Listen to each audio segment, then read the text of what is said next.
Hello. Today we are meeting Jana Pawła II from Tibet, and I would like to talk about some things concerning Tibetan people, Tibetan culture. Jana, please tell me why you left Tibet. I was born in Tibet and halfly grew up in India as a youngster, and I left Tibet in 1998, and in the beginning of 1999 I reached to India, Dharamshala, and then the reason behind every Tibetan living in Tibet at that period of time was because Tibetan people inside Tibet, the situation in Tibet was really bad in terms of the basic human right that Tibetan people never enjoyed since 1959. Mm-hmm. And the Chinese occupation started then after, and it has been continuously becoming worse and worse. So that's one reason. But on the other hand, my mother always dreams that I wanted to be a good person, and she always hoped that I can live in a free country where I can study. And she heard about the institution of Dalai Lama, who actually raised Tibetan children in India. So in that case, she asked to one of my brothers to bring me to Tibet, and I came through Himalayan regions by footsteps, and it took like 21 days by walking, and it was completely difficult, but I learned a lot to be a strong person as of now. Mm-hmm. And when Tibetan people go somewhere around the world, yes, do they stick together to keep the culture? Yes, of course.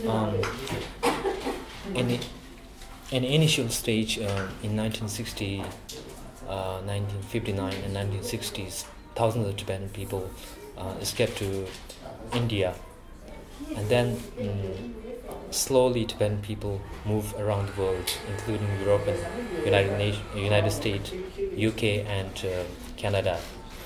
So where Tibetan, they started living there and keeping their cultures, language to be keeping alive, teaching to young kids. Mm-hmm.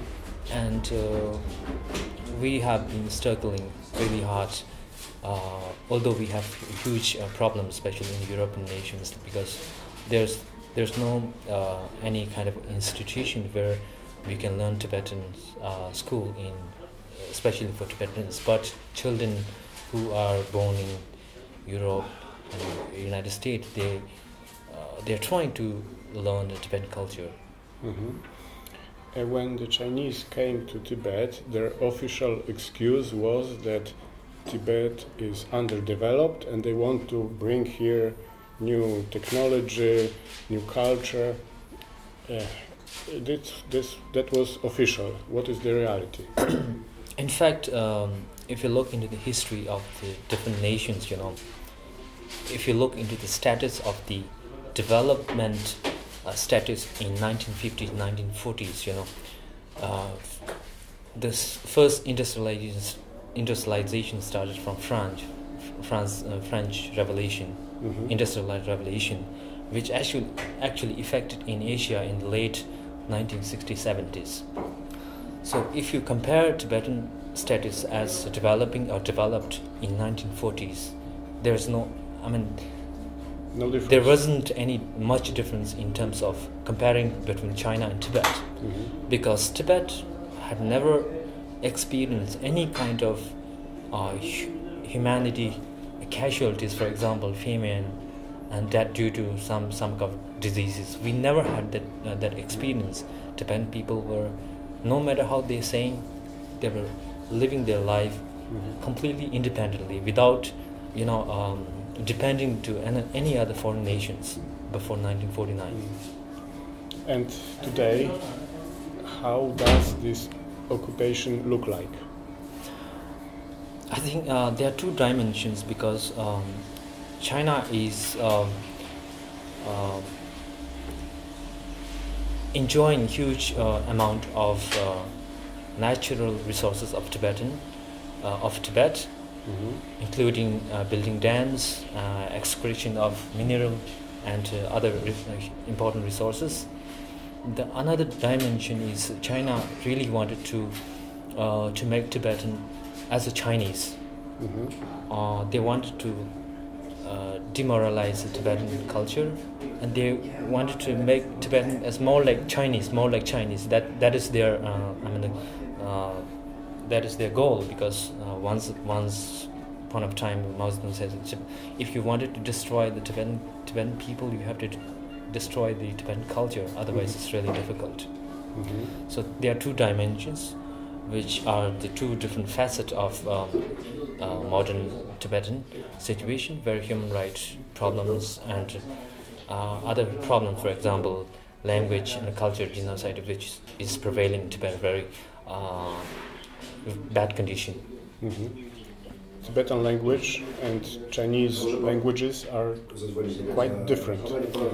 There's no any similarities between these two languages, because Tibetan language was derived from Sanskrit from India. In Chinese, they have China never have any kind of language, because China has characters. Yes. You have few characters where they build their own language, but we Tibetan people it's not like that. We derive from Sanskrit. Tibetan language is totally different from any other language in the world. So, which language was first, Sanskrit or Tibetan? The Tibetan language was derived from so Sanskrit was first. So it is, yeah. And you know when that happened? I'm not sure about the time, but it was many years before. Usually, Sanskrit is the mother of many languages. Yes. Like in India and Asian countries. And in Europe also there are many words from Sanskrit. I think so, because it's very ancient tradition. So Tibetan is similar to Sanskrit? Yes. Because it happened to me that I went to one of the museums in New Delhi in India. There were different period of language development where I saw that Tibetan language is very, very similar from the language it was derived. But now, after time period, it was changed a little bit, different, the structure of the language a little bit, and there were a new version of Tibetan language came after all. And what about Dalai Lama? How do you perceive this leader, as a spiritual leader or political? I think if you speak about my perspective of view, he actually devolved from the political status in 2010, because he sees that it is not good to keep the political leader as the Dalai Lama, because he often gets criticism from Chinese government, the fight or cause of the Tibetan actually comes to one person. So one person is the Dalai Lama. So because of that fact, he actually started implementing democratization in Tibetan exile since 1960s, and then after 70s, gradually now we have fully functioning of democratic in exile and Tibetans in diaspora. So in my perspective, although he is the spiritual leader, as symbolic now, but for Tibetan people, he's the principal leader of Tibetan people. He is the symbol of Tibetan, no matter what, that is how we perceive. But equally, we have respect to the new elected Tibetan leader, democratically elected leader, from inside Tibet and outside Tibet, equally, because how can we statically study that, that the new elected leader Dr. Losam Sangye, that he is the political leader of Tibet. Because many singers in Tibet, singers, many writers, many people, when he was appointed, they greeted him in different mediums like communications, like internet, and then by writings, by singings. They actually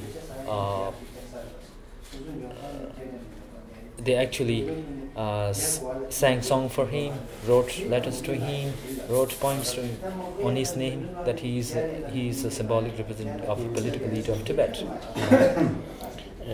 Tibet has very ancient history, and there were a lot of temples somewhere in the mountains where there were libraries. Yeah.